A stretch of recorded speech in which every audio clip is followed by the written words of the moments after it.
When a combat veteran struggling with PTSD decided to destroy an ancient termite mound on his land, he was just thinking about saving his ranch.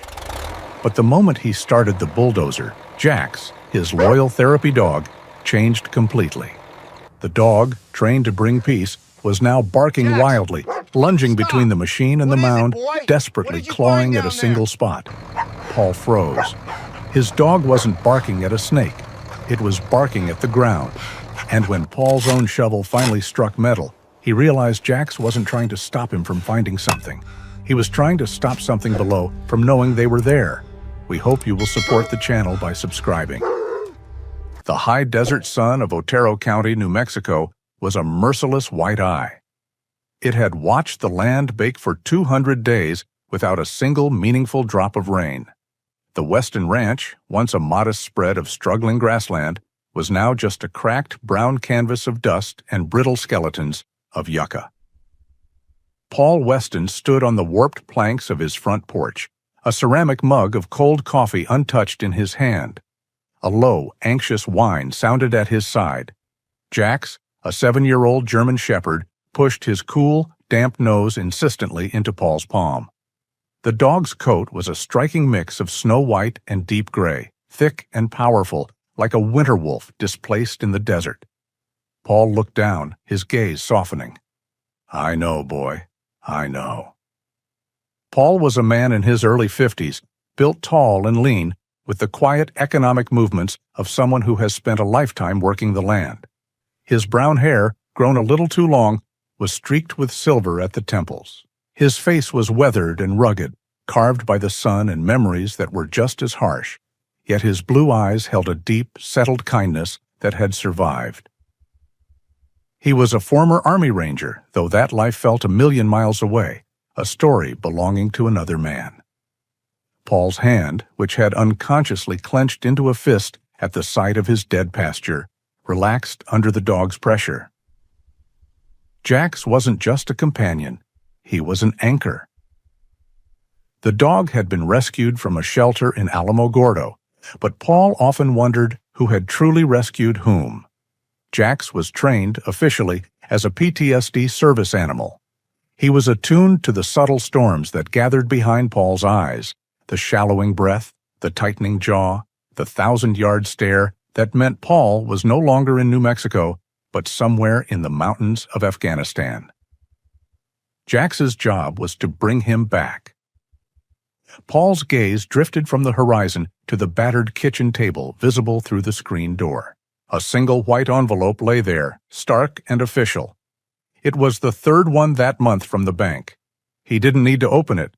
He knew the polite, merciless language of foreclosure by heart. The name on the letterhead would be Daisy Brooks, a senior loan officer he'd never met, but whose printed signature felt like a hammer blow. The drought had choked the life from this ranch, and the bank was simply waiting for the dust to settle before it claimed the bones. "We're running out of time, Jax," Paul murmured, setting the mug down. Jax whined again, a low thrum of shared anxiety, and leaned his full weight against Paul's leg. Paul's eyes scanned the property, past the empty cattle pens and the dry trough, to the north pasture. It was the only part of the ranch he truly avoided. In its center, rising from the flatlands like a forgotten monument, stood the thing the locals called the petrified mound. It was a massive, ancient structure, taller than his 2-bedroom ranch house and wider than his barn. It was a dense, reddish-gray anomaly of hardened, fossilized clay and stone that jutted from the earth like a broken tooth. It had been there forever, a landmark on old Spanish maps, a place the Mescalero Apache were said to avoid. His grandfather had always said the mound was bad luck, a place where the earth held its breath. Paul didn't believe in bad luck, but he believed in geology. The ground for 100 yards around the mound was exceptionally dead, as if the structure leached life from the soil. But Paul held a desperate, practical theory.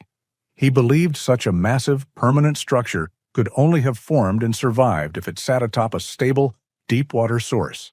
An untapped spring, perhaps, fed by the Sacramento Mountains. A spring the drought hadn't yet managed to kill. It was his last hope. The bank wanted assets. Water was the only asset that mattered. He'd mentioned the idea to his neighbor, Raymond Scott, at the feed store in Tularosa last week. Raymond, a stout man whose face was a permanent road map of sun damage, had just shaken his head, the brim of his dusty cap low over his eyes. "You're chasing ghosts, Paul," Raymond had said, his voice gravelly. "That thing's older than sin. My grandpa tried to blast it in 1973. Didn't even scratch it. You'll break your dozer before you break that mound. Best to just let it be." But Paul couldn't let it be. Daisy Brooks wouldn't let him. Today, he would move the unmovable. The sun was a searing smear of orange and purple by the time Paul engaged the tracks. The old yellow bulldozer, a relic from the 1980s, coughed a plume of black smoke and groaned as it lurched forward. The air filled with the sharp smell of diesel and hot, dry metal. Jax watched from a safe distance near the ranch truck, a gray and white statue against the brown dirt, his ears perked and alert. Paul approached the mound slowly. He lowered the heavy steel blade and pushed the throttle. A terrible, high-pitched grinding sound shuddered through the air as metal met the rock-hard surface. The bulldozer bucked, the tracks spitting dust. The blade screeched, shaving off a few chips of gray clay that were hard as concrete. It was exactly like trying to push a mountain. Paul gritted his teeth, sweat stinging his eyes. He backed the machine up, took a breath, and throttled forward again, hitting the mound with more force. The impact sent a heavy jolt up his spine. The engine roared, but the mound did not yield. Frustration, hot and familiar, began to rise in his chest. He backed up again, angrier this time, ready to slam the machine into the unmoving wall. Suddenly, a series of frantic, piercing barks cut through the engine's roar. It wasn't Jax's usual heads-up bark. This was alarm. This was panic. Paul yanked the throttle back, the engine dropping to a rumbling idle. He wiped the sweat from his forehead and looked over. Jax was no longer sitting by the truck. The dog was at the base of the mound, about 20 yards to the left of the bulldozer, in a state of sheer frenzy. Jax was running in tight, agitated circles around one specific spot. He would stop, bark at the ground, and then begin digging furiously, his powerful front paws sending clumps of dry dirt flying. He let out a high-pitched whine, dug again, then looked back at Paul, barking with a sharp, desperate urgency that chilled Paul to the bone. "Jax, heel!" Paul commanded. The dog ignored him. He kept digging, barking, and circling. Paul watched for another 10 seconds. This was not normal. This wasn't Jax spotting a rabbit or a rattlesnake. His behavior for those was different, more focused, less chaotic. This was something else. The dog's behavior was so erratic, so completely out of character, that it bypassed Paul's frustration and triggered his old instincts. Something was wrong. He pulled the heavy lever, disengaging the hydraulics. The massive steel blade fell to the ground with a dull, heavy thud. He killed the engine. The sudden, immense silence of the desert rushed in, broken only by Jax's frantic digging and sharp, insistent barks. Paul Weston swung himself down from the cab, his heart beating a heavy, steady rhythm against his ribs. He walked toward his dog, his eyes fixed on the patch of dead earth that held Jax's terrified attention. The desert silence was vast and immediate. The rumbling diesel heart of the bulldozer was gone, and the only sounds left were the dry scrape of Paul's boots on the dirt and the anxious, panting breaths of his dog. Jax had stopped barking, but he remained fixated on the spot he had torn open. He looked up at Paul, his intelligent gray and white face filled with a strange, urgent confusion, and then back at the hole, whining low in his throat. "Easy, boy," Paul said, his voice quiet in the sudden stillness. "What is it? What's got you so spooked?" Trusting the dog's instincts, which had never once failed him, Paul walked back to the bulldozer and unhooked the heavy steel shovel he kept strapped to the side. He returned to the spot, the sun's fading light casting long, purple shadows across the hard-packed earth. He jammed the shovel tip into the ground where Jax had been digging. The soil was dense, almost like concrete, mixed with the same fossilized clay as the mound itself. He put his boot on the shovel's shoulder and drove it deep. For a few minutes, The only sound was the rhythmic scrape and grunt of his labor as he tossed aside clumps of dry, reddish dirt. Jax watched, pacing in a tight circle, his body tense. The shovel head bit into the soil, and then, with a heavy metallic resonance that vibrated up the wooden handle, it struck something solid. Paul froze. The vibration was wrong. It wasn't the dull, flat thud of a rock. It was a deep, hollow clang. He scraped the shovel tip across the object, clearing more dirt. A harsh, grating sound of metal on metal echoed in the quiet. His heart, which had been pounding from the labor, now began to beat with a different rhythm, a slow, heavy drum of apprehension. "Back, Jax," he said, his voice a low command. He worked faster now, no longer digging deep, but scraping wide, clearing the surface. Jax, caught up in the energy, moved to the other side of the growing hole and began digging with his own paws, sending arcs of dirt flying behind him. Together, man and dog worked against the packed earth, fighting the stubborn grip of time. Slowly, an edge was revealed. Then, a corner. Then a flat, dark surface of pitted, rusted iron. It took another 20 minutes of hard, breathless work before the object was fully uncovered. Paul stood back, breathing heavily, his hands tingling. It was a hatch, a perfect heavy-duty square of steel, at least 4 feet by 4 feet, set flush into the earth. It was constructed of metal far thicker than any civilian would use for a water tank or septic system. Heavy, oxidized rivets studded its perimeter, and in the center sat a massive, recessed ring-pull handle, thick as Paul's wrist. He knelt, his knee cracking. This was not a farmer's cellar. His hand, covered in a worn leather work glove, moved to the center of the hatch. He began to rub away the decades of caked-on, sun-baked grime. The dirt was like cement, but he scraped at it with his fingernails and the edge of the shovel. A shape began to emerge. Faded, pale blue paint under the rust. Paul's breath caught in his throat. It was the winged star of the United States Air Force, faded but unmistakable. A cold dread, sharp and acidic, washed over him, completely overriding the desert heat. This was his land. It had been his father's and his grandfather's. What was an Air Force installation doing buried here? He rubbed more frantically at the surface below the insignia. Stenciled letters, stark and military issue, appeared beneath his glove. He read the words aloud, his voice sounding strange and small in the open air. Project Nightfall. He scraped lower, his heart pounding against his ribs. 1968. And below that, one final chilling warning. Unauthorized entry prohibited. Paul sat back on his heels. As a former Army Ranger, he had seen secure sites. He knew the look of mil-spec, military specification. This was it. The precise welds, the non-commercial hardware, the sheer thickness of the steel. This wasn't just a bunker, it was a high-security containment vessel. It was designed to keep people out, or he thought with a sudden dark chill, to keep something in. 1968, the year he had turned 6. As if summoned by the date, the world around him began to change. A low moan, which Paul had mistaken for the ringing in his own ears, began to build from the west. The wind, which had been still all day, was picking up. He looked at the horizon. The sun was a dying ember, and the sky above it was no longer purple, but a solid, churning wall of brown. A dust storm was rolling in, fast. The wind hit him, a sudden cold blast of grit that stung his eyes and face. Jax flattened his ears and whined, moving to press against Paul's side. Paul looked down at the heavy ring handle. He had to know what was inside. But not like this, not with a storm bearing down, not with the light failing, not without knowing what he was walking into. Whatever Project Nightfall was, it had waited 60 years. It could wait one more night. "Come on, boy," he said, his voice rough. "Let's go home."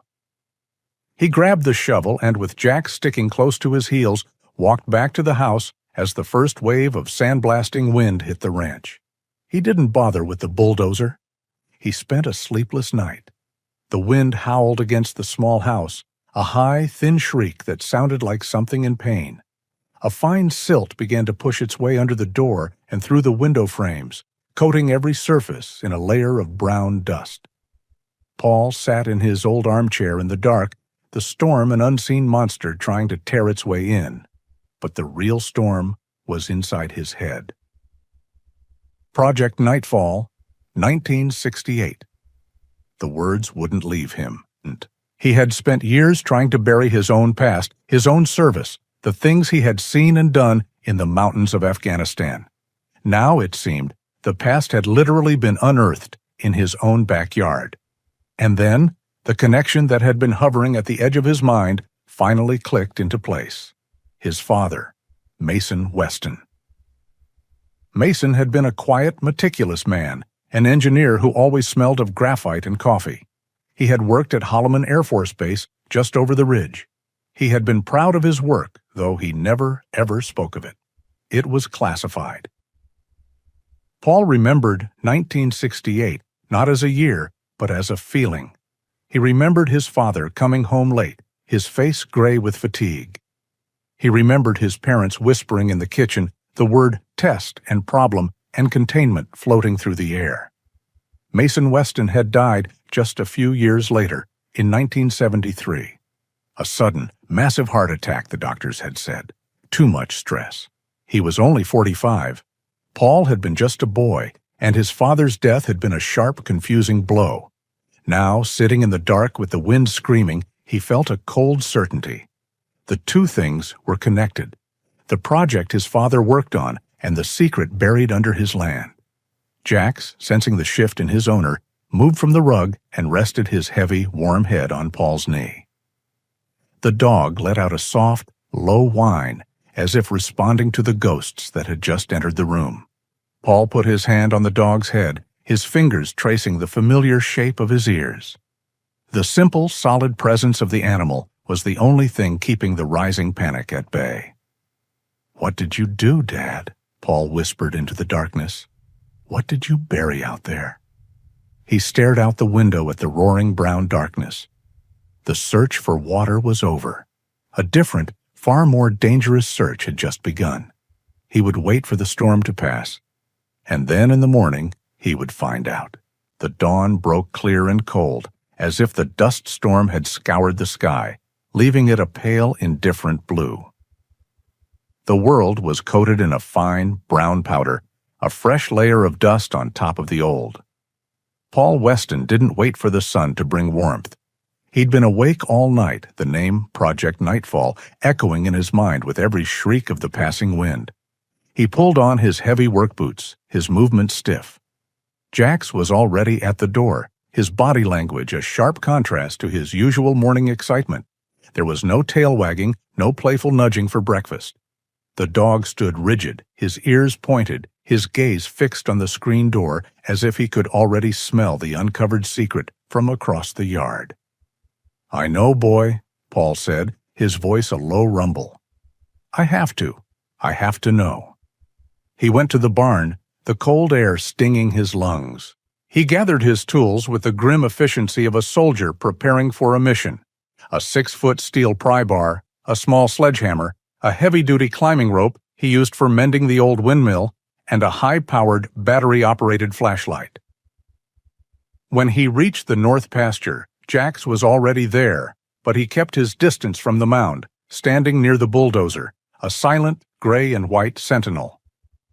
Paul walked to the edge of the hole and looked down at the steel hatch, the stenciled Air Force insignia looking even more ominous in the sharp morning light. The locking mechanism was a recessed steel wheel, like something from a submarine, rusted into a solid block. Paul wedged the tip of the pry bar into one of the spokes and threw his entire weight against it. The bar didn't move. The metal was fused by 60 years of subterranean silence. "All right," he muttered to himself. He set the pry bar again and lifted the sledgehammer.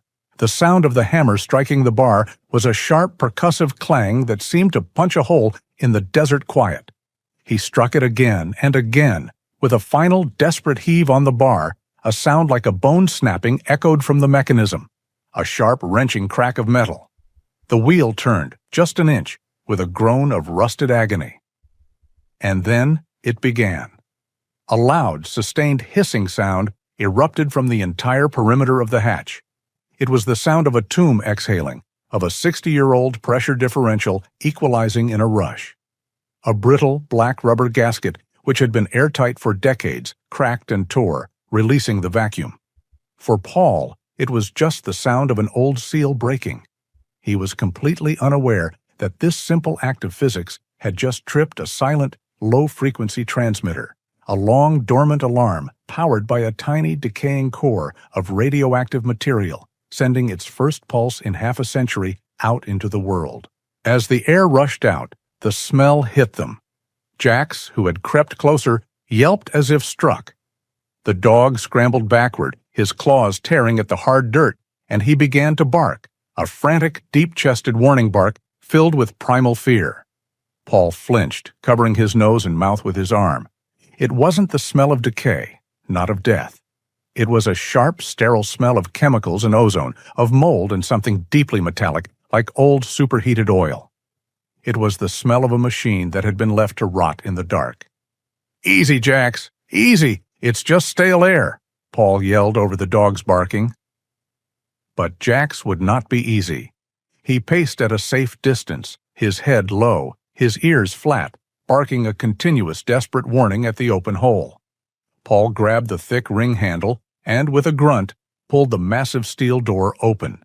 It scraped loudly over the dirt, revealing a square of perfect, impenetrable blackness. A steel ladder was bolted to the side, its rungs disappearing into the dark. Paul looked at Jax. "Watch my back, boy. Stay." The dog whined, a high, thin sound of protest, but he sat, trembling, his eyes fixed on Paul. Paul secured the climbing rope to the bulldozer's blade, a solid anchor. He clipped the flashlight to his belt, tested the rope's knot, and swung his legs over the edge. His boots found the first rung. It was cold, slick with a fine, oily rust. He began to climb down. The light of the world vanished. The air grew colder, damper. The chemical smell was suffocating, coating the inside of his throat. 10 feet down. 15. His boots hit a solid, metal-plated floor. He unclipped his flashlight and thumbed it on. The beam cut a sharp white cone through the black. He was in a small, square room, no more than 10 feet by 10 feet. The walls were riveted steel panels, flaking with damp paint. Pipes and thick cables ran along the ceiling, and in the far wall the beam found it, a narrow, dark opening, a tunnel leading deeper underground. The sight hit Paul like a physical blow. The confined space, the oily chemical smell, the black, waiting mouth of the tunnel. He was gone. He was no longer Paul Weston, a rancher in New Mexico. He was Sergeant Weston, Tora Bora, Afghanistan, 2003. The air was thick with gunpowder and sweat. The man in front of him was whispering, motioning him forward into a dark cave opening. He could feel the suffocating weight of the mountain above him, the sudden, paralyzing fear that the rocks would shift, that he would be buried alive in the dark. His breath hitched, his chest seized, he couldn't get air. Paul gasped, his back slamming against the cold steel wall of the bunker. The flashlight beam trembled, dancing wildly over the flaking paint. Get out now. It's a trap. It's collapsing." The panic was a living thing, a cold hand squeezing his heart. His hand, slick with sweat, fumbled for the rope he had left hanging. And from far above, muffled but clear, he heard it. A sound that did not belong in Afghanistan. A frantic, continuous barking. It was Jax. The sound was followed by a desperate, rhythmic scrape, scrape, scrape of heavy claws on the metal hatch above him. The dog wasn't just warning him. Jax knew he was in distress. The dog was trying to dig his way down, trying to get to him. The sound cut through the panic like a knife. Jax is up there. I am in New Mexico. I am on my ranch." He sucked in a shuddering, painful breath of the acrid air. I'm okay, boy," he choked out, his voice a hollow echo.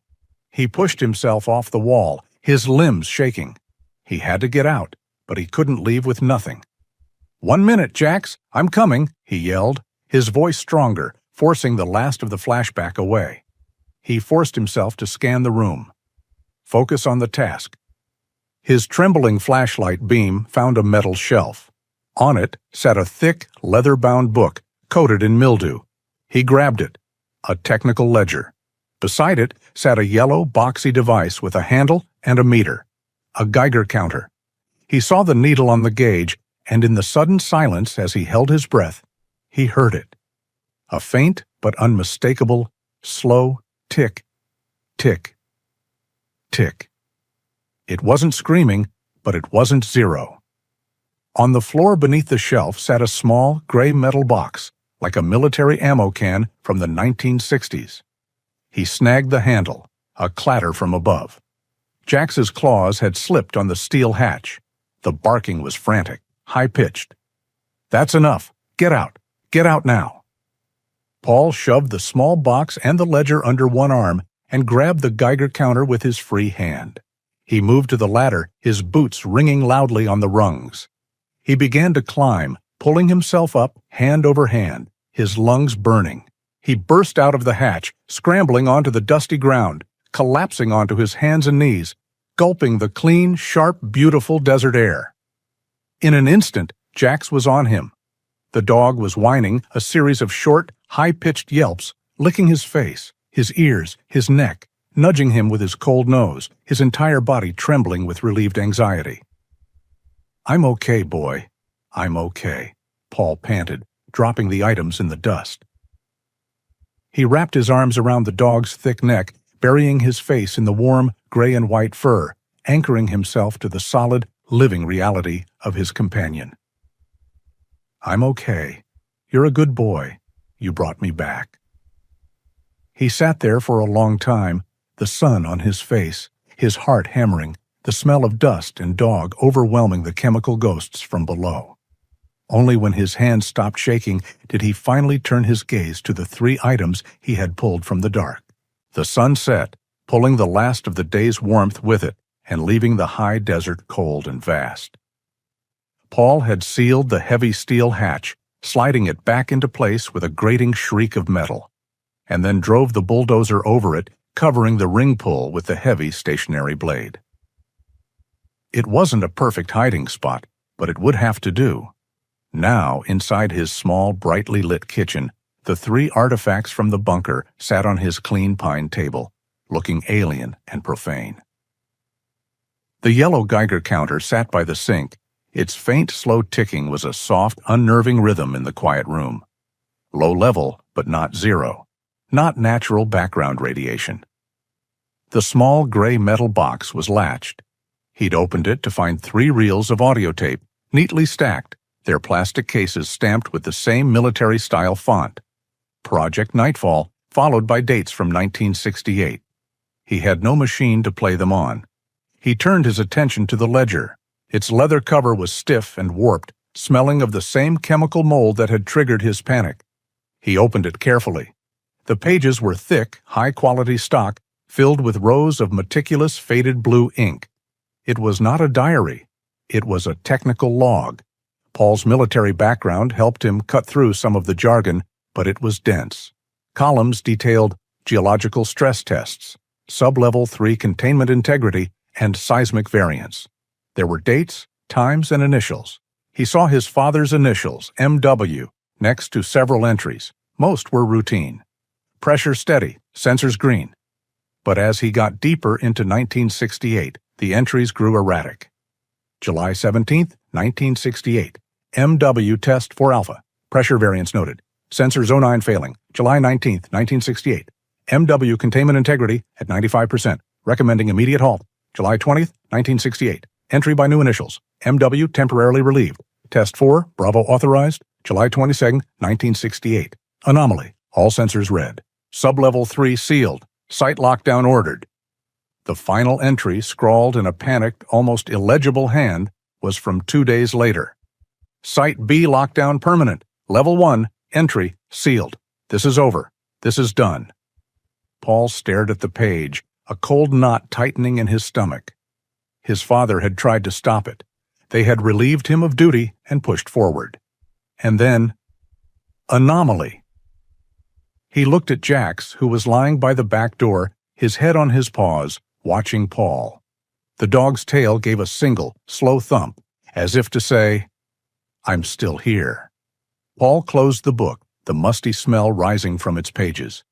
He felt a profound, weary sadness for his father, a man he barely remembered, who had apparently fought a lonely battle in that underground room. Far away, in a windowless, climate-controlled facility outside Washington, D.C., a single red light began to blink on a forgotten monitoring board. The low-frequency signal sent by the 60-year-old RTG transmitter was weak, but the system, still inexplicably online, received it.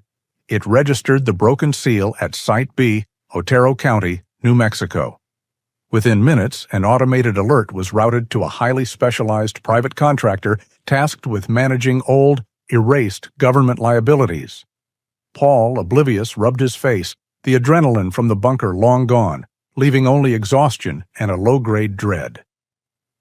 He checked the locks on his doors, turned off the kitchen light, and sank into his old armchair in the living room, too wired to sleep. Jax left his spot and curled up on the rug at Paul's feet. The house was silent. The faint tick of the Geiger counter in the kitchen was the only sound, a tiny radioactive cricket. Hours passed. Paul must have dozed, his head tipped back, his dreams filled with dark tunnels and the smell of ozone. He was brought awake by a profound, sudden stillness. Jax was no longer at his feet. The dog was standing, rigid, in the center of the dark room. Paul didn't move. He didn't even breathe. He watched his dog. Jax was a statue of muscle and fur, his head cocked, his body aimed at the front door. The fur along his spine, from his neck to the base of his tail, was bristling. And then Paul heard it. Not a bark, but a low vibrating sound, almost too low to hear. It was a growl, rumbling deep in the dog's chest, a sound of absolute territorial warning. Jax took a slow, deliberate step toward the door. Seconds later, Paul heard it. The soft, unmistakable crunch of tires on his gravel driveway. The sound was alien. No one came to the Weston Ranch at this hour. Not Raymond Scott. Not anyone. Paul swung his legs off the chair, his stockinged feet making no sound on the wooden floor. He moved to the front window, Jax instantly at his side, a silent gray shadow. Paul eased the blind open a fraction of an inch. A vehicle was parked 30 yards from his house. It was a large black SUV, perfectly clean, its paint reflecting the pale moonlight. It looked like it had just rolled off a showroom floor. In the dry, dusty world of Otero County, it was as out of place as a spaceship. The headlights were off. 2 doors opened and closed with quiet, solid thuds. 2 men. They walked toward the house, their steps confident. They were not locals. Paul moved to the door, his heart hammering a hard, fast rhythm. Jax was pressed against his leg, the growl still vibrating. "Easy, boy," Paul whispered. A sharp, official knock echoed through the small house. Paul flipped on the porch light. He took a breath, unlocked the deadbolt, and opened the door 6 inches, keeping his body and foot behind it. Jax instantly filled the gap, pushing his head and shoulders into the opening, his eyes locked on the men. They were in suits. Dark, well-pressed suits. Their shoes were polished, reflecting the porch light, somehow untouched by the ranch's grime. The older man, Tucker, was in his 50s, with neat gray hair and a calm, almost pleasant face, except for his eyes, which were flat and empty. The younger one, Reese, was in his 30s, fit, with a sharp, impatient face and dark hair. He was the one who looked at Jax with open annoyance. "Mr. Paul Weston?" the older man, Tucker, asked. His voice was smooth, educated. "Who's asking?" Paul replied, his voice rough from sleep. "My name is Tucker. This is my associate, Reese. We're with the Bureau of Land Management." Paul's blood ran cold. The lie was too smooth, too fast. "BLM?" Paul said, his voice flat. "It's almost midnight." "We understand the hour is inconvenient, sir," Tucker continued, his calm smile never wavering. "We received an automated report of significant unauthorized excavation on this property. We're required to inspect the site for environmental and treaty compliance." Reese, the younger one, shifted his weight, his gaze flicking between Paul and the dog. "We need to see the excavation site, sir. Standard procedure, if you'll just step aside." Reese took half a step toward the door. It was the only movement he made. Jax, who had been a statue of silent menace, erupted. A deep, chest-rattling growl tore from the dog's throat. He didn't bark. He bared his teeth, the muscles in his shoulders bunched, and he lowered his head, ready to lunge. He was no longer a service animal. He was a trained protector, a gray and white wall. Reese froze, his hand instinctively moving toward his jacket before Tucker shot him a look. Both men knew the sound. That wasn't a warning. It was a promise. Paul put his hand on Jax's neck, the dog's muscles coiled like steel springs. "He's protective," Paul said, stating the obvious. "We see that," Tucker said, his polite mask still in place. He looked past Paul, his eyes scanning the dark room, then back to the dog. He was a professional, assessing a threat. He sized up Paul, a tall, fit man with military bearing, and the dog, a clear and present danger. He knew they couldn't force their way in without a loud, violent, and uncertain result. "This is private property," Paul said, his voice hard and cold. "You have no warrant, and the BLM doesn't make house calls at midnight. You need to leave. Now." Reese looked like he wanted to argue, but Tucker held up a hand. "Very well, Mr. Weston. We don't want any trouble." He took a step back, pulling Reese with him. "We will, however, have to file this as non-compliance. We will be back at a more convenient time." "You do that," Paul said. Tucker gave a thin reptilian smile, turned, and the two men walked back to their pristine SUV. They didn't hurry. They got in, the doors closed, and the engine started with a low, powerful hum. The SUV reversed, turned, and drove away, its red taillights disappearing down the gravel road. Paul shut the door. The sound of the deadbolt sliding home was loud in the sudden silence. He leaned his forehead against the cool wood, his body shaking, not from fear, but from a massive surge of adrenaline. Jax whined, his entire body relaxing. He nudged Paul's hand, his tail giving a short, anxious wag. Paul slid down to the floor and wrapped his arms around his dog. "Good boy," he whispered, his voice thick. "What a good boy, Jax. You held the line." He sat there in the dark, his heart pounding. The ledger wasn't just a relic of his father's past, it was a living secret, and the people who had buried it were still standing guard. The deadbolt sliding home in the pre-dawn dark did nothing to make Paul feel safe. The visit from Tucker and Reese had shattered the illusion of his isolation. They weren't just faceless bankers like Daisy Brooks, they were shadows who knew his name and where he lived. He didn't sleep. Instead, he moved. He took the small gray metal box of audio tapes and the heavy mildewed ledger and went to the back of his bedroom closet. Behind his hanging clothes was an old cedar-lined hope chest. It had been his wife's. He hadn't opened it in the 8 years since she passed. His hand hesitated on the lid, the smell of cedar and faint, lingering perfume hitting him like a physical presence. This felt like a violation, bringing his new, dark secret into this sacred space. But it was the safest place he knew. He buried the items under a neatly folded quilt and a wedding album, then gently closed the lid. The yellow Geiger counter was a different problem. He wrapped it in 2 plastic grocery bags, took it to the pantry, and buried it at the very bottom of a 50-pound sack of feed corn. He spent the remaining hours until dawn sitting in his armchair, Jax's head resting on his boot. The dog had not left his side, a warm, breathing comfort in the cold room. Paul stared at the kitchen wall, replaying the polite, empty menace in Tucker's eyes and the technical, hurried entries in his father's logbook. He tried to stop them, and then he was relieved of duty. The bank, the drought, the foreclosure, it all seemed distant now. This was different. This was not about land. This was about a hole in the ground that had just swallowed his past. As the first thin light of morning broke, Paul knew he couldn't stay. He couldn't fight what he didn't understand. The internet was useless for secrets this old. He needed human memory. There was only one person in Otero County who might know a name like Project Nightfall. He put Jax in the passenger seat of his old pickup truck. The dog sat alert, scanning the horizon as Paul drove the dusty miles into the small town of Tularosa. Paul watched his rearview mirror the entire way. The dirt road behind him remained empty. No black SUV, no plumes of dust. The emptiness itself felt like a threat.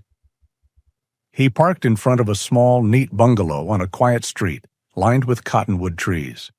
The house was immaculate, with a garden of stubborn, drought-resistant cacti and bright red geraniums. This was the home of Chloe Sullivan. Chloe was in her late 70s, a widow who had been the county's head librarian for 40 years before retiring. She was a small, frail-looking woman with kind, sharp blue eyes magnified by thick glasses. She had known Paul's family his entire life. His late wife had even volunteered with her, reading to children on Saturday mornings. If anyone was the living, breathing historical archive of this county, it was Chloe. She opened the door before he could knock, wiping her hands on an apron. "Paul Weston," she said, her voice warm but surprised. "And Jax. Well, this is a treat." Jax, who adored her, nudged her hand politely, his tail giving a low, friendly sweep. "Morning, Chloe," Paul said, trying to force a casualness into his voice that felt brittle and fake. "Hope I'm not disturbing you." "Nonsense. I was just making tea. You look like you could use some. You look like you haven't slept in a week. Come in, come in." Her living room was the opposite of his ranch house. It was cozy, filled to bursting with overflowing bookshelves, neat stacks of magazines, and the comforting smell of lemon oil and brewing Earl Grey tea. "Sit," she ordered, pointing to a floral armchair. "Jax knows where his bowl is?" Paul sat, his large frame feeling clumsy and out of place among her delicate things. Jax went straight to a ceramic water bowl kept just for him in the kitchen. Chloe returned with 2 steaming mugs.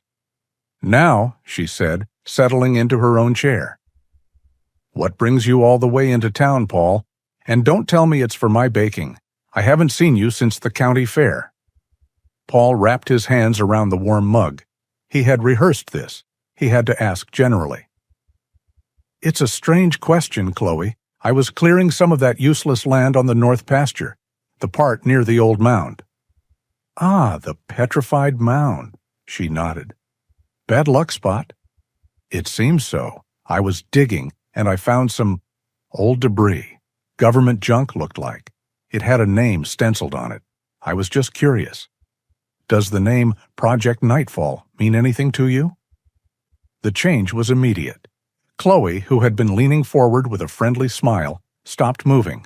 Her cup paused halfway to her lips. Her bright blue eyes lost their warmth and sharpened, focusing on him with a new, sudden intensity. "Paul," she said, her voice low and serious, "that is a name I have not heard spoken aloud in more than 50 years. Where exactly did you see it?" "Just on a piece of rusted metal," Paul lied badly. "Looked like an old barrel lid." "Why? Was it something important?" Chloe set her cup down on the saucer. The small clinking sound was loud in the quiet room. "Important," she mused, staring past him, at the bookshelf, at the past. "No, it was a shadow." People knew the base was busy then, of course. This was the 1960s, the middle of the Cold War. They were testing everything out at White Sands. Holloman, but Project Nightfall, that was different. That was the one nobody talked about. She leaned in, her voice dropping. "There were rumors, Paul, things the newspaper wouldn't print. A tremor in the summer of 1968 that wasn't an earthquake. Ambulances seen going on to the base late at night, not coming out. Strange lights. Then, just as suddenly as it started, it stopped. Complete silence. They shut it all down, classified it, buried it, like it never happened." Paul sat frozen, the mug growing cold in his hands. This matched the ledger. "Anomaly. Site lockdown permanent." "But why are you really asking, Paul?" Chloe's gaze was penetrating. "You must know. Your father worked on it." Paul's head snapped up, his heart hammered. "What? I knew he worked at Holloman. I never knew the project name. He never talked about it." Chloe's expression softened instantly, filling with a profound old sadness. "Oh, Paul, I'm sorry. I just assumed you knew. Mason, your father, he wasn't just on the project. He was their safety engineer." Safety engineer.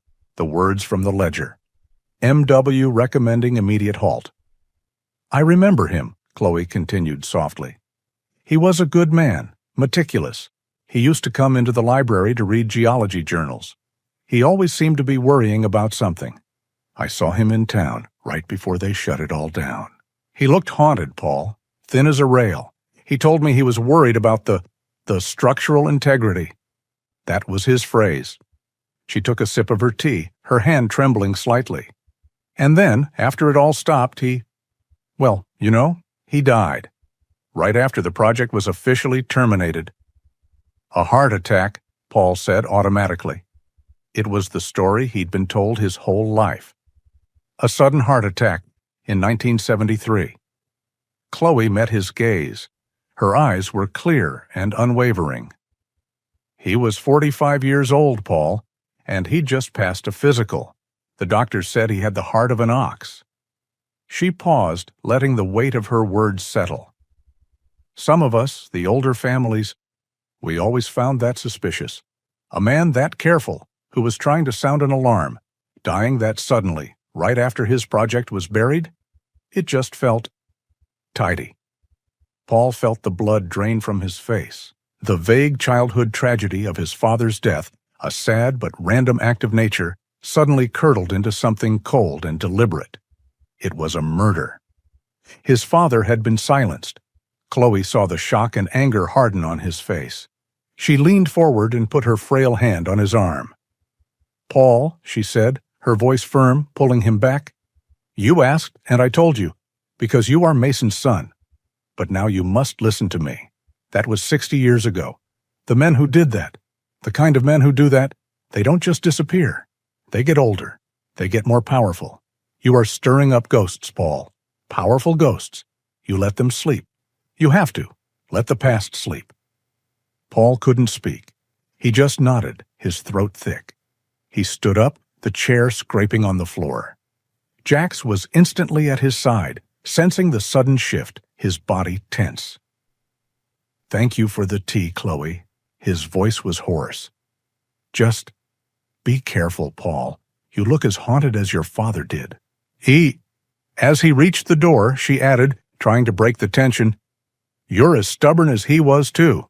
Just like my nephew, Ben Sullivan. He's an investigative reporter up in Albuquerque, always digging up things that are better left buried. Runs in the family, I suppose." Paul nodded again, not really hearing the name. He just needed air. He thanked her and stepped out into the bright, hot sunlight, Jax at his heel.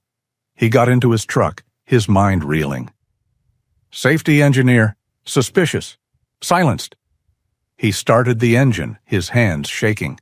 He pulled away from the curb, his eyes automatically checking the rearview mirror to merge. And he froze. A block down the street, parked in the deep shade of a cottonwood tree, was a black, pristine SUV. It was too far to see the faces inside, but the sun glinted off the clean windshield. It was them, Tucker and Reese. They hadn't just come to his house in the dead of night. They hadn't just been guessing. They had followed him. They were watching him, right now. Paul's blood ran cold. He looked from the SUV in his mirror back to Chloe's small, vulnerable house. They hadn't just seen him. They had seen who he was talking to. Chloe's warning echoed in his head. Let the past sleep. Paul gripped the steering wheel, his knuckles white. He looked at the SUV in the mirror, and a cold, familiar rage, the kind he hadn't felt since the Army, began to burn in his chest. It was too late. The past was wide awake. The drive back to the ranch was the longest 15 minutes of Paul Weston's life. He drove under the speed limit, his gaze fixed on the rearview mirror, his knuckles white on the steering wheel. The black SUV was gone. It had vanished as if it were a hallucination, but the cold sweat on Paul's neck was real. They hadn't just followed him. They had watched him talk to Chloe. They knew he was asking questions. Jack sat in the passenger seat, his body rigid. The dog wasn't relaxed, sniffing the air from the window. He was sitting bolt upright, his head swiveling, watching the empty scrubland pass with a low, anxious intensity. He was mirroring Paul's own paranoia. "They're real, aren't they, boy?" Paul said, his voice a dry rasp. When they reached the ranch, Paul didn't just park. He drove past the house, got out, and locked the heavy cattle gate at the entrance to his property, a chore he hadn't bothered with in years. It was a flimsy defense, but it was something. Inside the house, he pulled every blind, shutting out the bright, indifferent sun. The small ranch house was plunged into a dim, dusty twilight. He stood in the silence, his heart hammering. He was a target. His home was no longer a sanctuary. It was a compromised position. He needed to hear the tapes. He remembered his father's old workshop, a lean-to attached to the barn that hadn't been entered since Mason's death. It was full of old electronics, capacitors and wires his father had tinkered with. Paul left Jack's in the house, watched the door, and crossed the yard. The workshop was musty, smelling of dust and dried oil. In the back, under a stiff canvas dropcloth, he found it. A heavy, beautiful Akai reel-to-reel player, his father's prized possession. He carried the heavy machine back to the kitchen, his fortress, and set it on the table. He retrieved the small gray metal box from his wife's cedar chest. His hands, usually so steady with tools or a rifle, trembled as he opened the first tape. He threaded the thin brown ribbon of plastic through the machine's guides. It felt like handling a bomb. He took a deep, shuddering breath and flipped the power switch. The machine hummed. A small amber light glowed. The reels began to turn, slowly, silently at first. Then came a low electric hiss of old magnetic tape passing over a playback head. A faint click, and then a voice. "Test? Test. October 3rd, 1968. This is Mason Weston. This is a private recording." Paul froze. His breath caught in his chest. It was a voice he had only known from the hazy, fractured memories of childhood. It was his father, younger, clearer, and more alive than Paul had remembered, but it was him. The calm, measured cadence of an engineer. Jax, sensing the sudden, sharp intake of breath and the tremor that ran through Paul, got up from the door and came to his side, pushing his cold nose into Paul's rigid hand. "It's okay, boy," Paul whispered, his eyes locked on the turning reels. He couldn't look away. It's my father." The voice from the tape continued, and the kitchen filled with the words of a ghost. "This is a private log, supplemental to the official record. I am storing these concerns off-site in case the official logs are adjusted, which I fear they already have been." A pause. The sound of a man taking a nervous sip of coffee. "Project Nightfall is not what we told the Congressional Committee. It is not, I repeat, not a geological survey. It is a seismic weapon. The goal is to create and direct controlled, low-yield subterranean tremors, to destabilize enemy infrastructure from a continent away." Paul sank into a chair, his legs suddenly weak. A seismic weapon. The tests in July. Test 4 Bravo, they weren't a success. They were a catastrophe. We broke something. We breached a deep fault line we weren't supposed to touch, and the resulting fracture hit the Otero Aquifer, the main water table for the entire basin. Paul's mind flashed to the Geiger counter, still buried in the pantry, its needle ticking. Tick, tick, tick. "The sensors in the aquifer are hot," Mason's voice said, the calm leaking out of it, replaced by a strained urgency. "It's not high level, not an immediate catastrophic event, but it's a persistent low-level leak. Radionuclides. Strontium-90, I think. It's in the water table. And they know. I told them. I showed them the data. They told me to recalibrate the sensors. They're burying it, Paul. They're classifying the leak itself. They've sealed the sublevels, trapping the evidence, and they're calling the project a failure due to geological instability. A lie. It's a cover-up. Say, the voice on the tape was no longer his father, the engineer. It was his father, the man. Terrified. "They relieved me of duty today. They said I was unstable, fatigued. They've assigned men to watch my house. They're afraid of what I'll say. They're afraid I'll go public. They're bringing in a containment team from D.C. to manage the asset and sanitize the site.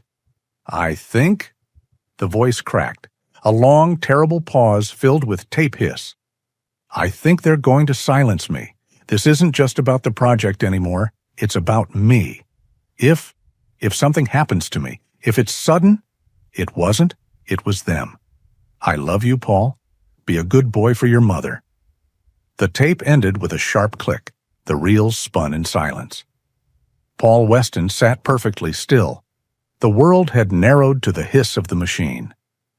"I think they're going to silence me," Chloe's voice. Suspicious, tidy.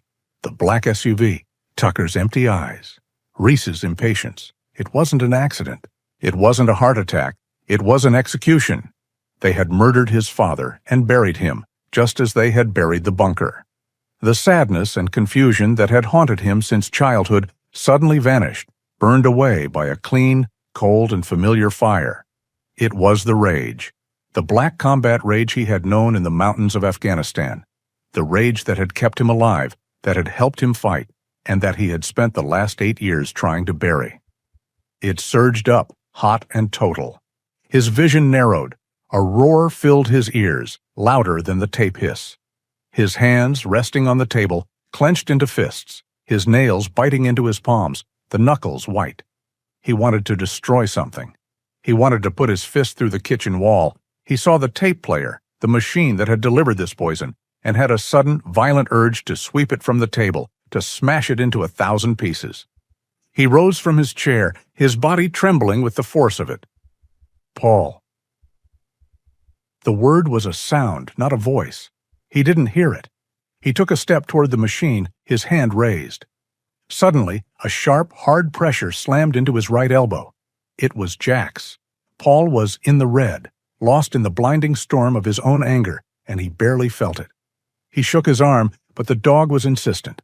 Jax pushed again, this time with his full weight, driving his cold, wet muzzle hard against Paul's tensed forearm, while a high-pitched, insistent whine cut through the ringing in Paul's ears. Paul stopped. He looked down, his breathing ragged. Jax was no longer a companion. He was a service animal, performing his most critical task. He was staring up at Paul, his entire body rigid, his eyes locked on Paul's. He whined again, a high, desperate sound, a question and a command in one. "Are you here? Come back." The rage, which had been a solid, roaring wall of fire, fractured. Paul looked at his hand. It was clenched so tightly, it was aching. He forced his fingers to uncurl. They were numb. He let out a huge, shuddering breath he hadn't known he was holding. The roar in his ears subsided. The kitchen came back into focus. The smell of dust. The hum of the machine. "Okay," he whispered. The word was a surrender. He sank to the floor, his legs giving out. He dropped his head into his hands, the rage gone, leaving behind a cold, hollow abyss. Jax instantly moved in, pressing his entire body against Paul's, pushing his head under Paul's arm, whining softly now, licking the tears that Paul hadn't realized were streaming down his face. Paul dropped his hands from his face and wrapped them around the dog's thick neck, burying his face in the warm gray and white fur. He held on to the dog, the only solid, true thing in his world, and finally let the grief of a lifetime, a grief he had misunderstood for 40 years, pour out of him. "He knew," Paul whispered into Jax's fur, his voice thick and broken. "He knew they were coming for him, and he was all alone." Jax licked his face again, a silent, unwavering promise. Not anymore. The rage had passed, as it always did. Paul Weston sat on the floor of his kitchen, the echo of his father's voice still hanging in the air, and felt the cold, hard clarity that came after the storm. The grief, now 40 years old but finally understood, settled in his bones not as a weight, but as fuel. They had murdered his father. They had watched him, followed him, and stood on his porch. And they were still out there. He looked at Jax. The dog was still pressed against him, a solid, warm presence, his head resting on Paul's knee, his own breathing finally calm. Paul rubbed the dog's head. "He was all alone, boy," Paul whispered. "I'm not." He was a soldier, and his position was compromised. He was an isolated target, and he was holding the objective. He needed an ally. He remembered Chloe's words, a fragment he had barely registered at the time. "My nephew, Ben Sullivan, an investigative reporter up in Albuquerque, always digging up things." He stood, his movements now precise and tactical. He went to the phone, found the number for Chloe Sullivan, and dialed. She answered on the second ring, her voice sleepy. "Chloe, it's Paul Weston. I'm sorry to call so late. I need your nephew's number. It's about my father. It's about Project Nightfall." There was a silence on the line, then Chloe's voice, all sleepiness gone. "I was afraid of this. I'll text it to you. Be careful, Paul, please." A minute later, his phone chimed. He dialed the Albuquerque number. A young, sharp, and skeptical voice answered. "Ben Sullivan." "Mr. Sullivan, my name is Paul Weston. Your Aunt Chloe gave me your number." "Yeah, Mr. Weston, she called me," Ben cut in. His voice was fast, a city voice. "She said you were asking about Project Nightfall. Look, my aunt is great, but she loves local lore. I'm a reporter, sir, not a ghost hunter." Paul felt a flash of the old rage. He shut it down. "I don't have time for your skepticism, Mr. Sullivan. I'm not calling about lore. I'm calling about proof. I have his voice." "His voice? Whose voice?" Paul set the phone down next to the reel-to-reel player. He pressed play.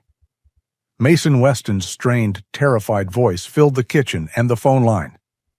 "I think they're going to silence me. If something happens to me, if it's sudden." It wasn't. It was them. Paul stopped the tape. The silence on the other end of the phone was absolute. He could hear the faint sound of Ben's breathing. "Mr. Weston," Ben said, his voice completely changed. The skepticism was gone, replaced by a cold, stunned seriousness. "Where are you?" "No, don't tell me over the phone. I'm leaving Albuquerque. Now. It's a 3-hour drive. Don't talk to anyone. Don't go anywhere. Lock your doors. I'll be there by 2 a.m. A scraping sound came from the porch, and Jax let out a single, low woof. 2 miles away, on a high, dark ridge overlooking the ranch, Tucker lowered a pair of thermal imaging binoculars. He watched Paul Weston's heat signature move from the window back to the center of the house. "He's active," Tucker said, his voice a flat, calm whisper in the dark. "He's on the phone." "He's spooked," Reese said, his voice tight with annoyance. He was rubbing his arm where Jax's muzzle had pressed. "Let's just go down and take it." "You want to go against that dog when he's awake?" Tucker said. "No, we wait. We're authorized for surveillance, not forced entry. We wait, unless the situation changes." The situation changed at 1:40 a.m. A new set of headlights appeared, a dusty sedan, not a black SUV. Tucker watched the new man get out of the car. He saw Paul let him in. "Reese," Tucker said, his voice dangerously quiet. "Run the plate." Inside the house, Paul was face-to-face with Ben Sullivan. He was young, maybe late 20s, with a shock of messy dark hair, glasses, and the nervous, caffeinated energy of a man who lived on deadlines. He looked more like a college student than a serious journalist, but his eyes were sharp, intelligent, and moving over everything in the room. Jax had sniffed him thoroughly, and after a moment gave a tentative low wag of his tail. Ben, to his credit, had respectfully waited for the dog's approval before stepping inside. "You brought the police?" Paul asked, his hand on Jax's head. "No," Ben said. "The police file a report. This is something else. Let me see it. All of it?" For the next hour, Ben sat at the kitchen table, his face illuminated by the small lamp, his hands in latex gloves he'd brought. He examined the ledger. He stared at the ticking Geiger counter. He looked at the tapes. "Paul, this is—" Ben's voice was a whisper. He looked up, his eyes wide. "This isn't a local story. This is dynamite. This is 60 years of a federal cover-up. "Your father." On the ridge, Reese lowered his own phone. "The plate is registered to Benjamin Sullivan. He's a reporter, an investigative reporter for the Albuquerque Journal." Tucker let out a long, slow breath. His eyes were cold. "He's involved the media. The asset is compromised."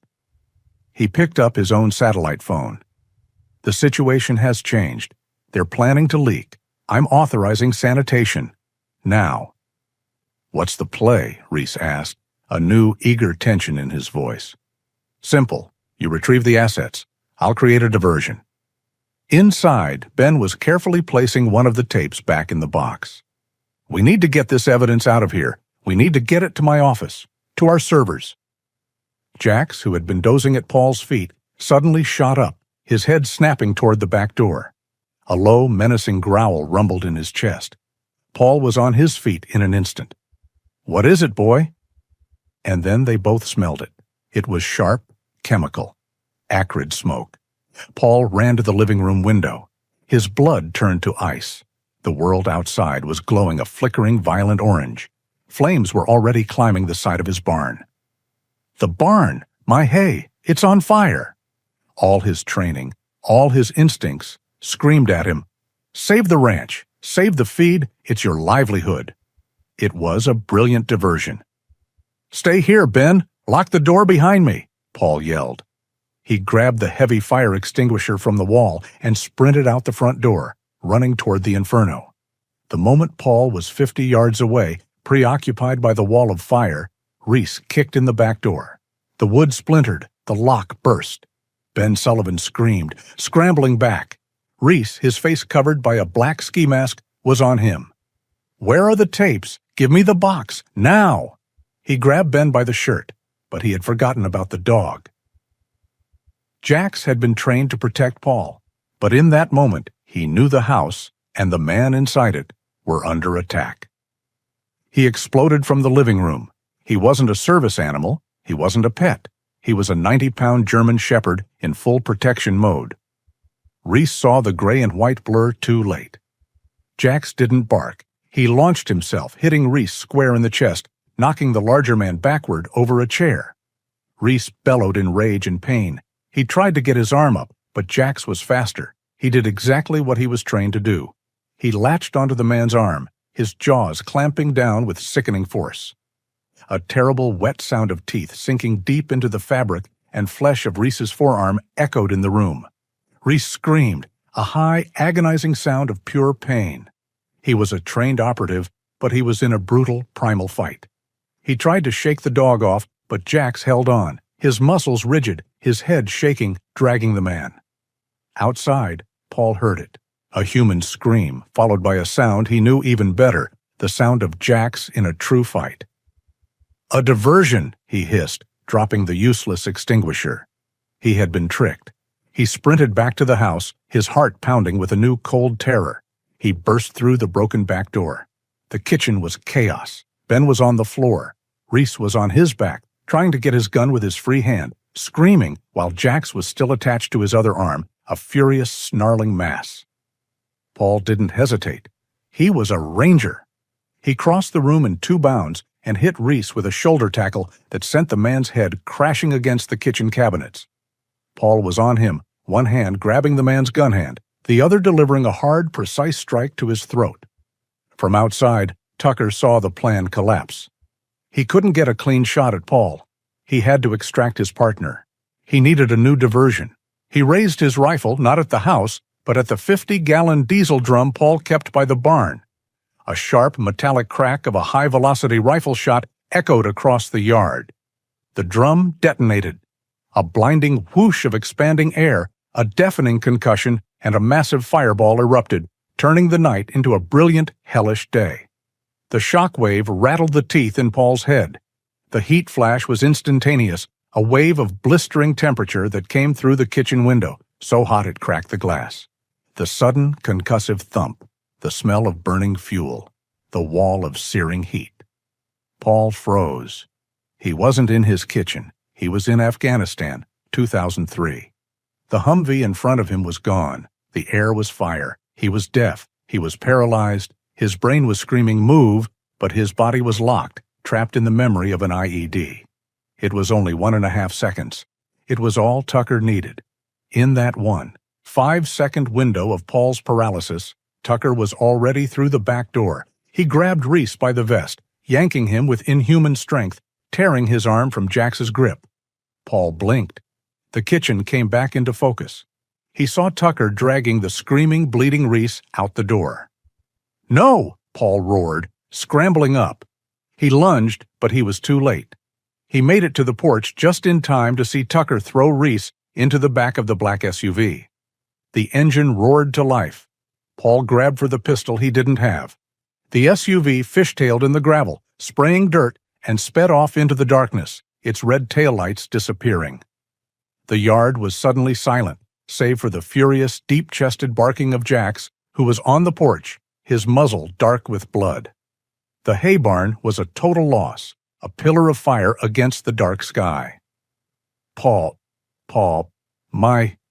Ben Sullivan stumbled out, coughing, his face pale with shock. Paul ignored him, his eyes scanning the darkness, his adrenaline crashing. He knelt. "Jax, here, boy. Are you okay? Are you hurt?" He ran his hands over the dog, checking for wounds. Jax was uninjured, just vibrating with rage. "Paul," Ben said again, his voice trembling. The dog?"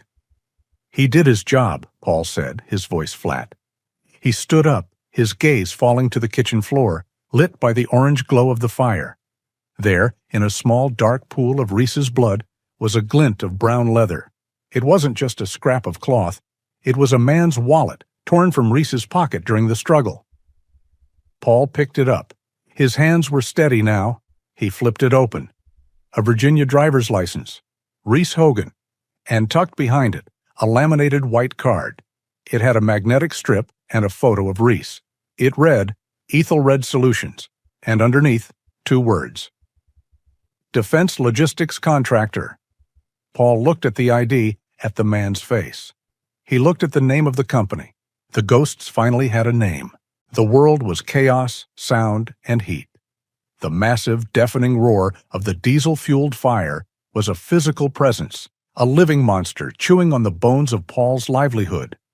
The hay barn was a pillar of orange flame, sending a column of black, greasy smoke into the pre-dawn sky, illuminating the ranch in a flickering, hellish light.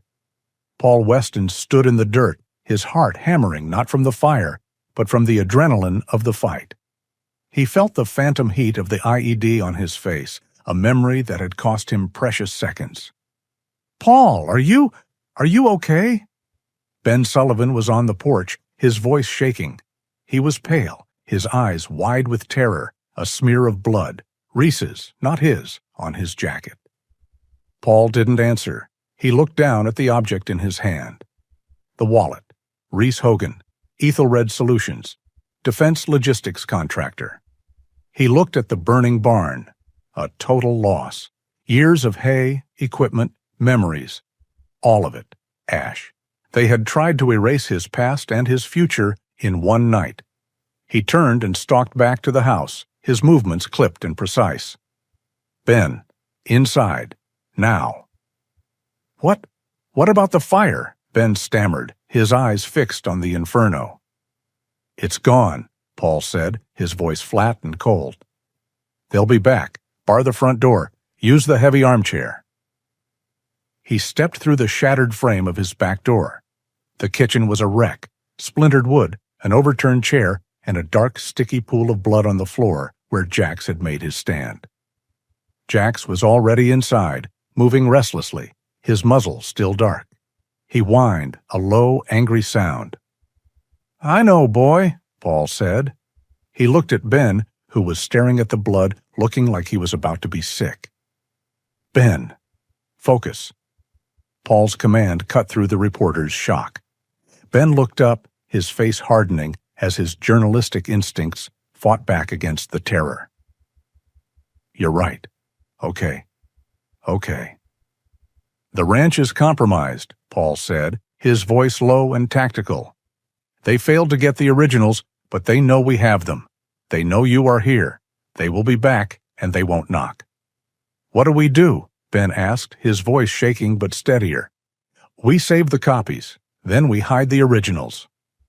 Paul went to his small office nook. He pulled out an old flatbed scanner he used for ranch invoices and bank documents. He slammed it on the kitchen table next to his father's reel-to-reel player. "You said you have a secure server." "The journals," Ben said, nodding, his adrenaline surging. "Encrypted. Off-site. They can't touch it." "Good." For the next hour, the kitchen became a frantic data center, lit by the flickering orange glow from outside. While Jack sat at the broken back door, a silent, unmoving guardian growling low at every gust of wind, the two men worked. Paul opened the fragile ledger. Page by painstaking page, he laid it on the glass. The scanner hummed, its white light passing over his father's meticulous, faded blue ink. Ben sat at the table, his laptop open, the files uploading one by one. "Got it. Page 1, page 2. Mason Weston, recommending immediate halt," Ben whispered, reading as the images appeared on his screen. "Paul, this is history." "It's evidence," Paul corrected, his voice hard. When the ledger was done, he took the wallet. He scanned the driver's license. Reese Hogan. He scanned the Ethelred Solutions access card. "Ethelred," Ben muttered, typing the name into his search bar. "They're a ghost. Private logistics. Big DoD contracts, based in Virginia. They're one of those, the ones who clean up messes." "They just made one," Paul said. Finally, the tapes. They couldn't be scanned.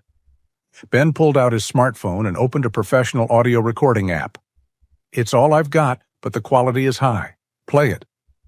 Paul rewound the first tape. He hit the button.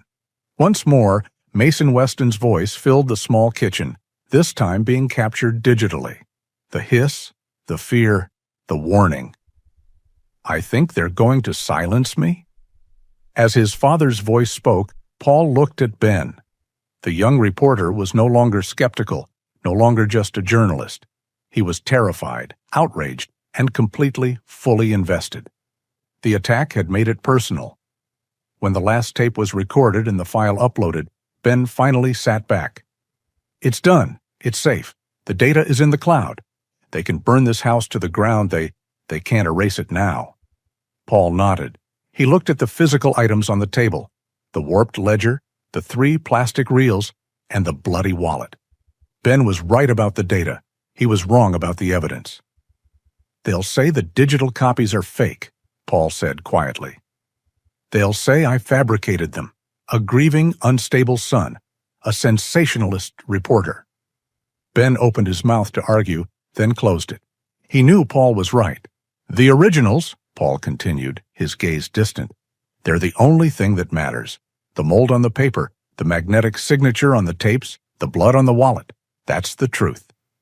He stood up. He knew what he had to do. The cedar chest was compromised. The pantry was compromised. The whole house, the whole ranch, was a target. He went to his workshop, or what was left of it, near the burning barn. The heat was intense, but he found what he needed, a heavy, military surplus ammunition can. It was steel with a thick rubber gasket in the lid designed to be waterproof. He brought it back inside.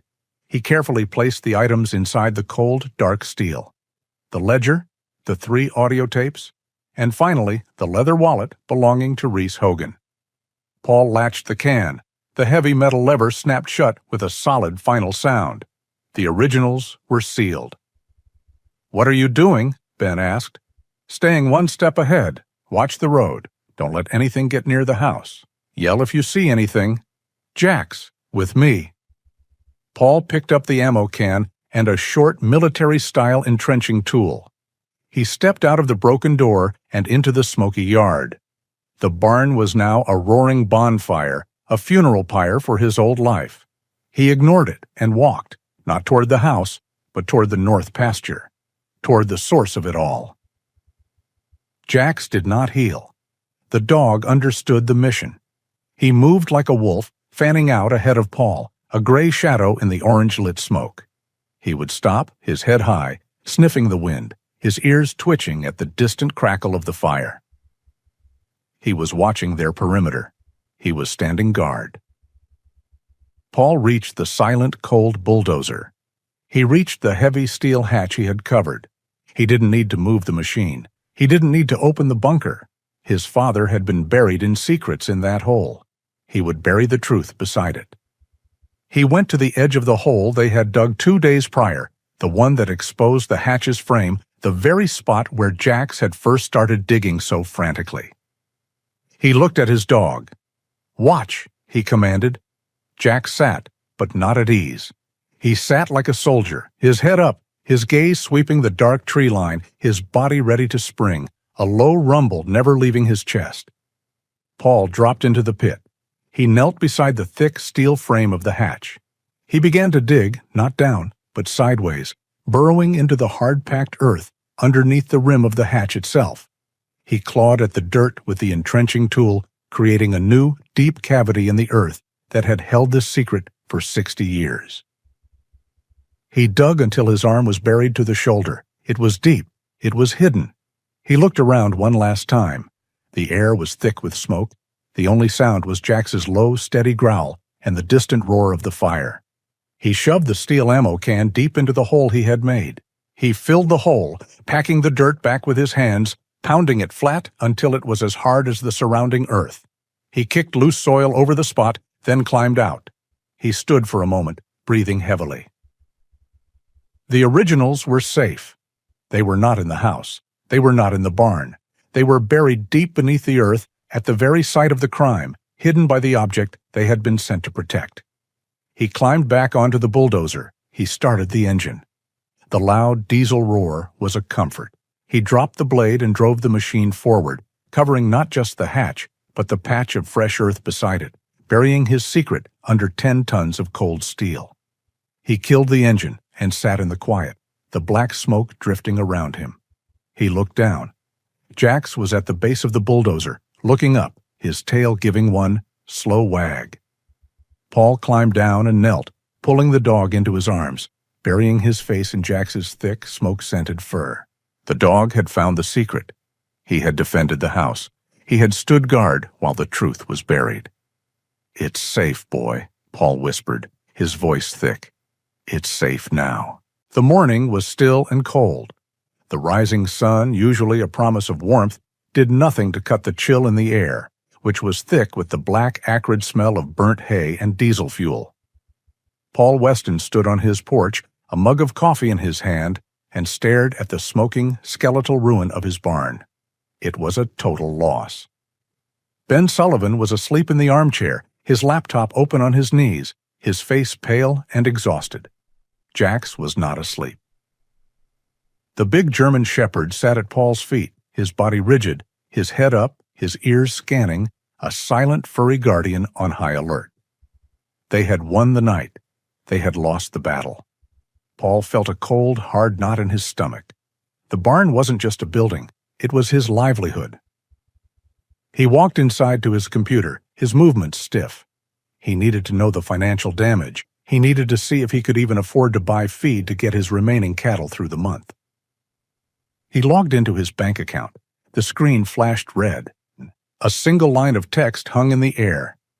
"Account frozen, pending federal review." Paul stared at it. The words didn't make sense. Federal review. This wasn't Daisy Brooks and a foreclosure. This was something else. This was the government. They had missed the originals, so they had frozen his life. They were cutting him off at the knees, strangling him from 1,000 miles away. As if on cue, his phone, sitting on the table, began to ring. It wasn't a normal ringtone. It was a silent, buzzing vibration. He looked at the screen. Unknown number. He motioned for Ben to wake up. He put the phone on speaker. Jax rose to his feet, a low growl already starting in his chest. Paul hit the accept button. "Weston." "I'm glad to see you're still with us, Paul." It was the voice of Tucker, calm, polite, and absolutely chilling. "It appears you had a chaotic evening, a terrible accident with that old barn. You really should be more careful with flammables." Paul said nothing. He gripped the edge of the table, his knuckles white. "We find ourselves at an impasse," Tucker continued, his voice as smooth as glass. "You have something that belongs to my associate. My associate, I'm afraid, is rather insistent on its return, and we, in turn, have found something of yours." A new sound came over the line, a woman's voice, muffled but sharp, protesting. Paul's blood turned to ice. "Let me go. Get your hands off me." It was Chloe. "She's a feisty woman for her age," Tucker said, his voice dropping. "But fragile. I'm afraid we're not in her cozy little library anymore. We're in Diablo Canyon." Ben Sullivan, now wide awake, put his hand over his mouth, his eyes wide with terror. "Aunt Chloe." "You know the drill, Paul," Tucker said. "The originals, all of them. The tapes, the ledger, and my associate's wallet. You bring them to us. We give you the old woman. It's a very simple exchange. You have until noon." Tucker laid out the coordinates for the canyon. "Come alone. If we see your reporter friend, if we see a plume of dust from a second car, if we so much as hear a police radio, she won't feel the afternoon. Am I clear?" The line went dead. Paul stood there, the silence of the room roaring in his ears. They had him. They had known, from their surveillance, that Chloe was his only link. And in their desperation, they had escalated from a covert cleanup to a capital crime. "We have to call the police," Ben said, his voice frantic, pulling at his hair. "We have to—" "And say what?" Paul said, his voice a low, terrifying rasp. "That men who don't exist, who work for a company that's a ghost, have a woman they'll kill the second they hear a siren? No." He went to the workshop, grabbed the second identical ammunition can, and began filling it with old, rusted tools, a chain, and 2 blank reel-to-reel tapes he'd found in his father's desk. He was building the decoy. He carried it to his truck and placed it on the passenger seat. He got in, closed the door, and just sat. He looked at his hands on the steering wheel. They were shaking, not with rage, with fear, with doubt. He was a 50-year-old rancher with a bad knee, not an Army Ranger. The proof was on the ground, still smoking, 50 yards away. He had frozen, the explosion, the heat, the IED memory had locked him in place for 1.5 seconds. In his world, 1.5 seconds was the difference between life and death. He had let them get away. He had failed. Now he was walking into a trap, run by professionals, with an old woman's life on the line. He was going to fail again. He was going to get Chloe killed. He dropped his head to the steering wheel, a wave of profound self-loathing and fear washing over him. The tremor in his hands became a violent shake. A sudden, cold, wet pressure pushed against his right hand. He looked down. Jax had come from the house and was standing by the open driver's door. He hadn't barked. He hadn't whined. He had simply seen his owner in distress. Now he pushed his heavy gray and white head onto Paul's lap, directly onto his shaking hands. It was not a plea. It was a statement, a solid, warm, grounding weight. Paul looked down into the dog's intelligent, calm eyes. Jax stared back, not with the panic Paul was feeling, but with absolute, unwavering, simple trust. "You are here. I am here. We are doing this." The dog's faith was a lifeline. It was an anchor in the storm of Paul's own mind. He felt the animal's steady, slow breathing. He took a breath, then another, matching the dog's rhythm. The shaking in his hands subsided. The fog of panic cleared. His gaze, which had been inward and haunted, sharpened. The ranger was back. "Good boy," Paul whispered, his voice thick. He scrubbed the dog's head, then looked up. Ben was standing there, watching, his face a mask of fear. "I'm coming with you," Ben said. "No," Paul said, his voice now clear and cold. He got out of the truck. "I'm not. I need you to be a reporter, Ben, not a soldier." He pointed to the high, rocky ridge that overlooked the entrance to Diablo Canyon.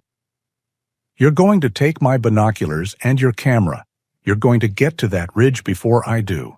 You are going to find a spot where you can see everything, and you are not going to be seen. You will film everything. The second you see them, the second you see Chloe, you hit record." "What if they hurt you?" Ben asked.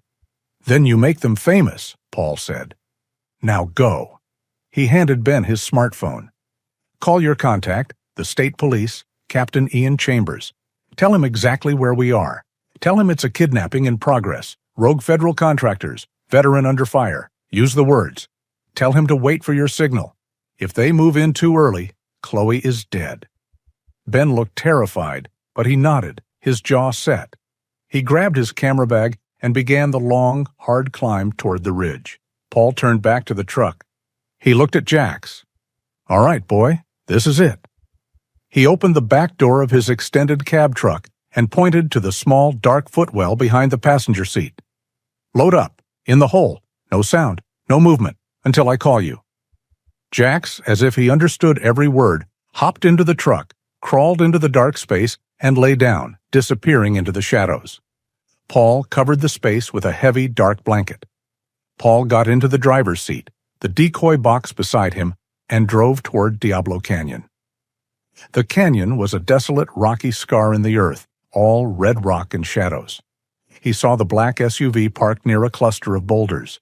He saw them. Tucker, calm as ever. Reese, his arm in a crude, bloody sling, his face a mask of impatient fury. And between them, Chloe. She was sitting on a rock, her hands tied, her face pale, but her eyes, even from 50 yards, were full of fire. Paul stopped the truck, as instructed, and got out, his hands visible. He lifted the heavy ammo can. "That's far enough!" Tucker yelled, his voice echoing. "Put the box on the ground, then back away." "Let her go first," Paul yelled back. "The box! Let us verify," Reese shouted, his voice raw with anger. He gestured with his pistol. "All right," Paul said. He placed the heavy steel box on the dusty ground between them. "There it is. Go check it." Reese, his good hand holding his gun on Chloe, looked at Tucker. Tucker nodded.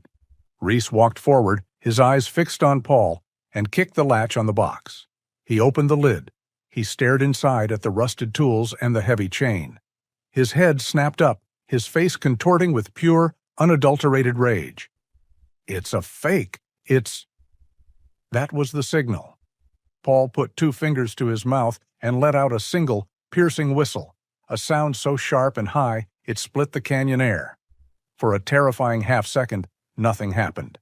Then, the back window of Paul's truck exploded outward in a shower of glass. Jax, a 90-pound blur of gray and white fury, launched himself from the hidden spot. He wasn't aiming for Tucker. He wasn't just attacking. He was hunting the man who had hurt his house. He went straight for Reese. The chaos was total. Reese screamed, a sound of pure terror, as the dog he thought was miles away slammed into his chest, knocking him off his feet. It was the opening. Tucker, momentarily stunned by the impossible appearance of the dog, turned to help his partner, his gun hand moving. He never made it. Paul was already moving. He was a ranger again. He crossed the 20-foot gap in a blur, ignoring the decoy, ignoring the dog. He slammed into Tucker, a full-body tackle that drove the older man's head into the rocky ground. Paul's hand clamped onto Tucker's wrist, smashing it against a rock. A sickening snap echoed, and the gun skittered away. High on the ridge, Ben Sullivan was filming, his hands shaking. "He's in! He's got him! Move in! Now! Now! Now!" He screamed into his phone. From both ends of the canyon, the sound of sirens, silent until now, erupted. 2, then 4, then 6 state police vehicles, lights flashing, converged on the scene, blocking all escape. Captain Ian Chambers, a tall man in a crisp brown uniform, stepped out, his weapon level. "Paul Weston, stand down! Jax, off!" Paul, hearing the official command, rolled off the groaning, defeated Tucker. Jax, hearing his name from a new authority figure, immediately released the screaming Reese, stepping back, his chest heaving, his muzzle bloody. Tucker and Reese, surrounded, defeated, and broken, were cuffed. Paul walked over and untied Chloe, who was staring, stunned, at the dog. "That," she panted, "is a very good boy." Ben Sullivan, high on the ridge, never stopped filming. He captured the arrests, the guns, the defeated look on Tucker's face, and the hero dog, all of it, lit by the harsh, unforgiving New Mexico sun. The video was grainy, shot from a distance with a telephoto lens, and it shook with the operator's adrenaline. But it was undeniable. It showed two men, professional and armed, holding an elderly woman hostage. It showed a lone veteran, Paul Weston, walking into a trap. It showed the shocking explosive appearance of a gray and white German shepherd launching from a truck window. It showed the chaos, the fight, and the eventual overwhelming arrival of the state police. Ben Sullivan hadn't just filmed a kidnapping. He had captured the climax of a 60-year-old conspiracy. The Albuquerque Journal didn't just run the story, they led a national charge. By the time the sun set on Diablo Canyon, Ben's footage, paired with the digitized audio of Mason Weston's voice, was on every news network in the country. The story exploded. It was a narrative too perfect to ignore. The decorated, PTSD-haunted veteran, the loyal hero dog, the murdered father, the secret Cold War bunker, and the shadowy corporate cleaners, Ethelred Solutions, sent to silence him. Jax became a national sensation, the dog who fought the ghosts. Tucker and Reese were arraigned, but the courtroom proceedings were the first sign that the victory was incomplete. Ben and Paul sat in the front row, watching. The two operatives were not charged with anything related to Project Nightfall.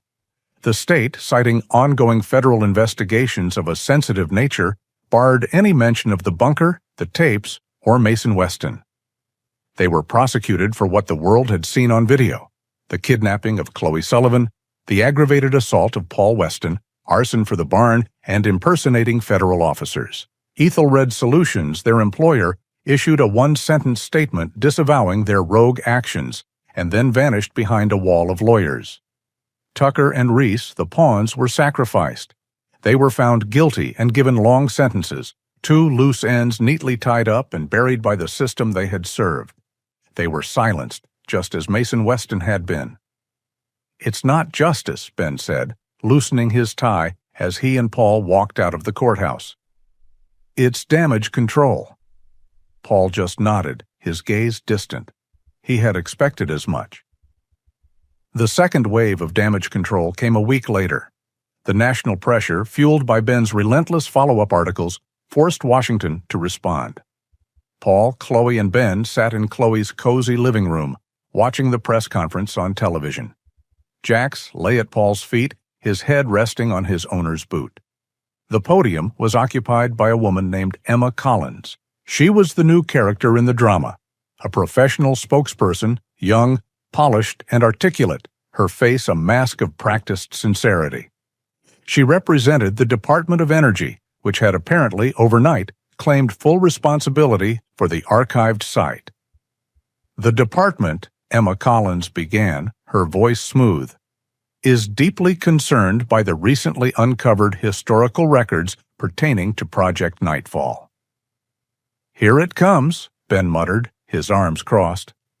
"This was a long decommissioned exploratory program from the 1960s, Collins continued, which, due to regrettable lapses in Cold War-era record-keeping, was not properly reconciled.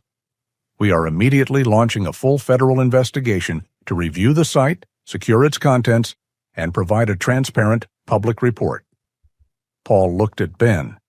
They both knew exactly what they were watching. It was a public relations whitewash.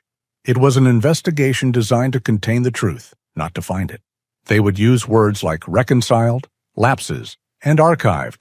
They would never use murder, radiation leak, or cover-up. The truth wouldn't be exposed. It would be drowned in bureaucratic paperwork until the world moved on.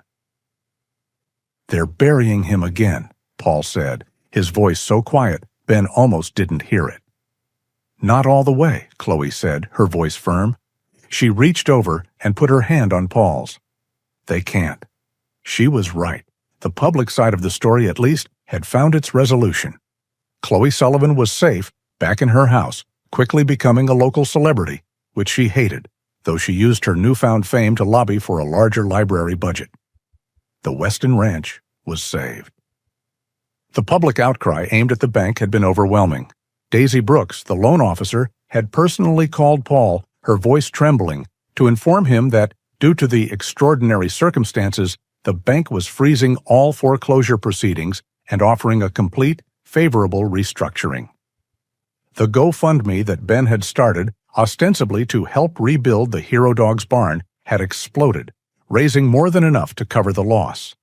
The external threats, the bank, the fire, the men in suits, were gone. A month passed. The news cycle moved on. The federal investigation was, as predicted, stalled, its findings sealed pending national security review. Life in Otero County began to feel almost normal. The air was cool, the scent of autumn replacing the smell of smoke. Paul Weston stood on the north pasture. In the distance, the frame of a new, larger barn stood tall against the skyline, the sound of hammers echoing faintly. He was not alone. Jax was at his side, his gray and white coat thick in the cool air, his ears alert. They stood together in front of the source. The government had secured the site. The bulldozer had been moved. The hole Paul had dug was gone. In its place was a massive, 2-foot-thick slab of new, white concrete, covering the entire area of the hatch.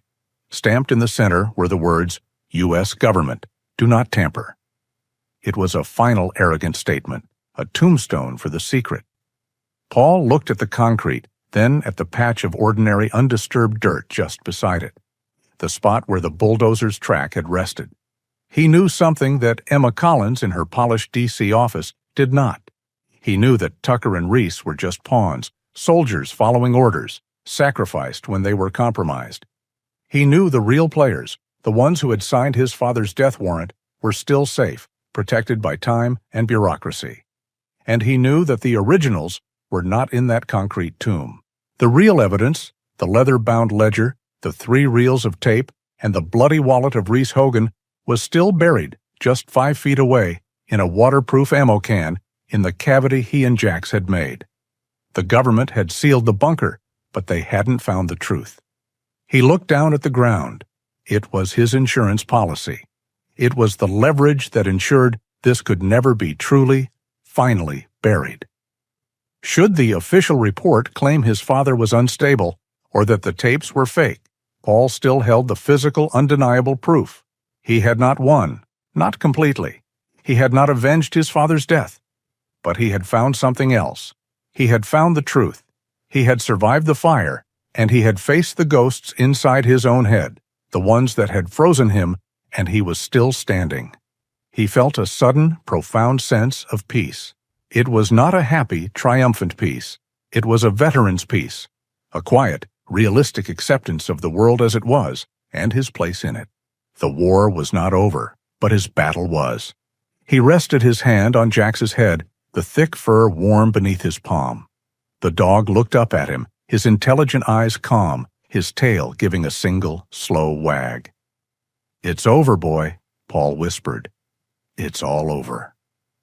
He turned his back on the concrete slab, on the past, on Project Nightfall. He looked toward the new barn, toward the small house, toward the life he had reclaimed. "Come on, Jax," he said, his voice clear and steady. "Let's go home." The story of Paul and Jax reminds us that the deepest loyalty often makes no sound. It is a quiet, steady presence in the darkest of times, an anchor that refuses to let us drift away. If their incredible bond touched your heart, we hope you will join our community by subscribing. We would be honored to hear your thoughts in the comments. What did Jax's loyalty mean to you? Your support allows us to continue sharing these tales. The story doesn't have to end here. The next video we've chosen for you is waiting on the screen.